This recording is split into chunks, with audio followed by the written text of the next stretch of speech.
I couldn't be more comfortable in taping this video on behalf of for our grandchildren. I have 4 grandchildren myself, and Michelle and I think of their future constantly.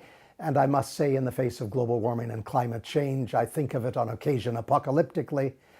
It's now so clear as a result of the new Intergovernmental Panel on Climate Change, which emerged so recently, that the evidence of global warming is frankly terrifying.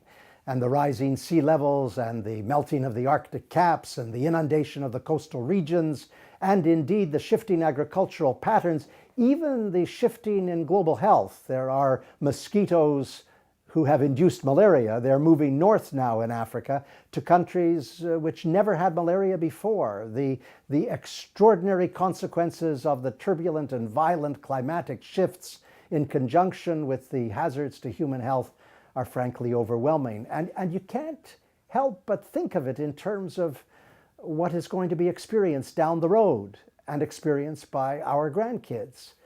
You know, everything we're doing now, all of the consciousness raising, all of the work that is done for our grandchildren, by our grandchildren on their behalf, by your organization on their behalf, all of that is of significance in raising awareness and raising consciousness.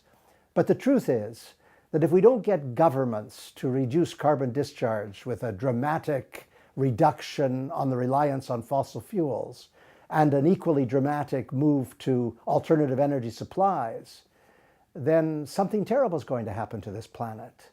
And that's why the work you're doing and the consciousness you're raising and for our grandchildren is so much to be admired.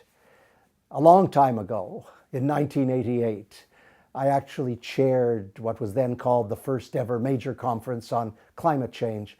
And we produced a declaration, the first sentence of which read, I'm paraphrasing, that what is being done is an unintended experiment which could result in consequences akin to a nuclear war.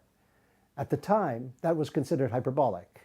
But now we understand its import. And I must say that in the intervening 25 years, I think I've got the mathematics right, there has been virtually no change whatsoever. It's appalling. And every energy must be applied on an urgent basis to turning climate change around for our grandchildren.